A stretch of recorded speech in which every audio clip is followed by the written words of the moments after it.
Did the British people want Brexit? Yes, of course they wanted Brexit, except for shellfish. Shellfish is a bit of a mess. It's been buggered up by Brexit. Nigel Farage's arrangements didn't really work there. But apart from shellfish and parcels are getting a lot of delays. So apart from shellfish and parcels and Ireland, the Ireland border, that is a disaster. But apart from shellfish, parcels, Ireland and other fish aren't so good. And supply chains are not really working. But apart from shellfish, Ireland, other fish, parcels, the supply chains, and musicians, and financial services. And Grimsby. Apparently Grimsby didn't want to be part of the Brexit arrangement, but Grimsby wanted to be still part of the single market and customs union.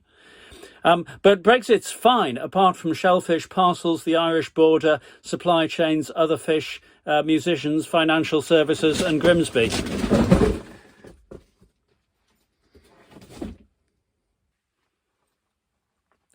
So that wasn't staged at all, and I could have edited it out, but I thought it might amuse you if I left it in. View Delta Press is a small organisation, it's really just me.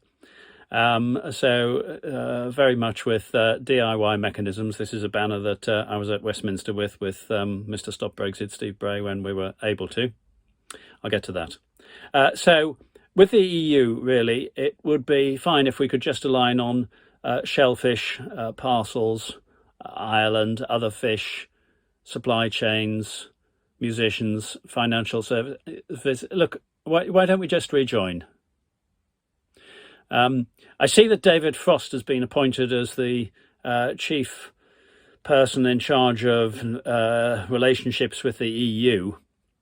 So perhaps he can sort out that mess in the negotiation last year. Who was responsible for that? And David Frost, do remind me, how many votes did he get in the recent general election? How many people wanted him to represent them?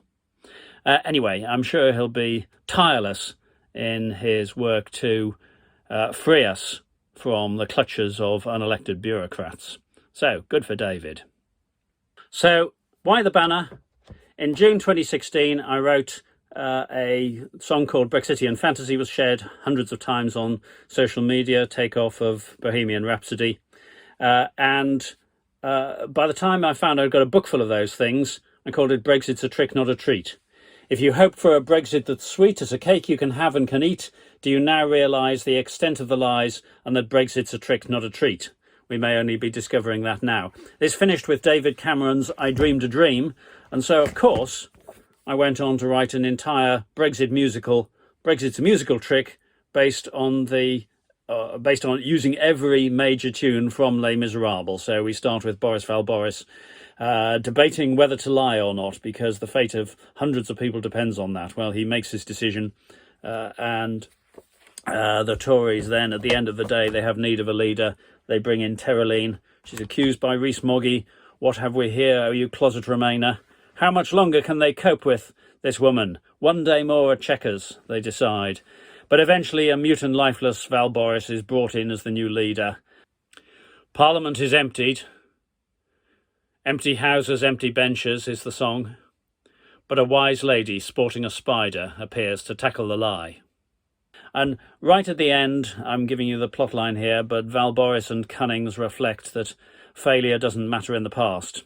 CD, or you can have the whole thing on USB if you don't have a CD drive, if you want to hear the full story, all the songs, what happened to the rascally Faragier, or to the street urchin Corbosh, or to four blokes with paste buckets who turned up. And for 2020, we have the COVID-19 musical. I don't beg pardon, I'm talking bollocks from the Rose Garden. Sunday Times called it Coronavirus the Musical.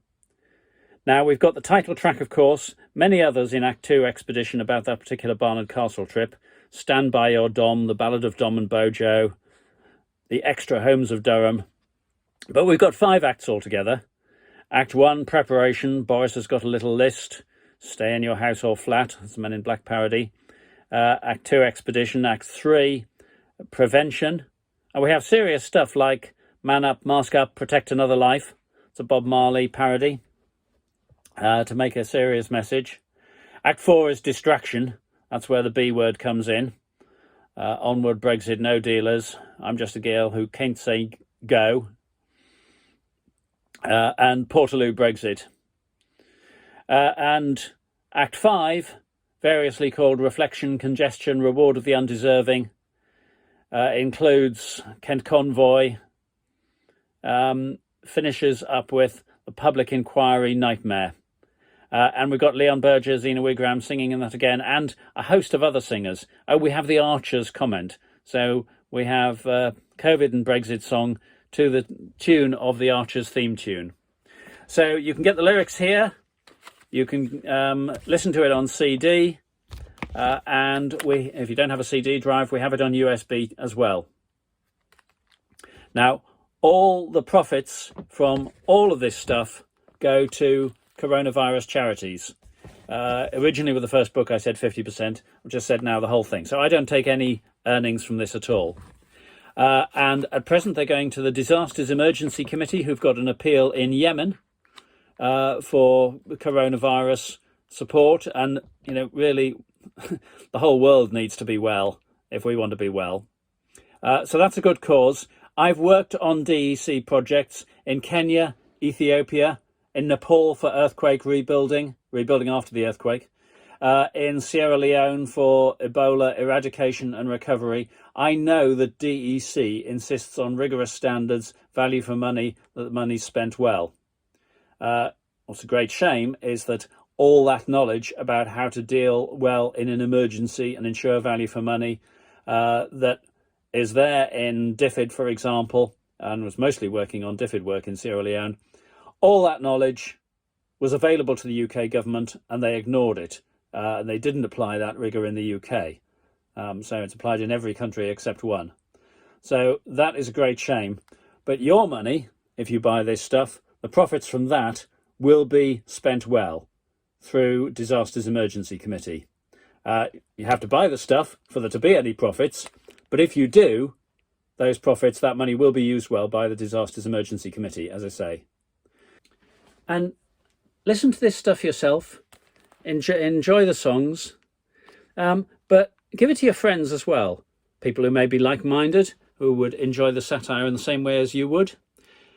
But people that you might want to challenge as well, because this stuff can open up conversations that have been previously closed down, you know, and have a conversation about it. Say, do you think that satire is fair? Do you agree with the point that's being made? Do you disagree? Hey, you didn't write it, your friend didn't write it, I did. So you can criticise it to your heart's content. Do put any reviews online. Actually, we would really like that. But that in that way, you can open up conversations that have previously been, dare I say it, locked down. So do that remotely while we're locked down. Do that face to face. Send some of this to your friends. See what they think of it. And that way we can generate a little bit more money for good causes. Thank you.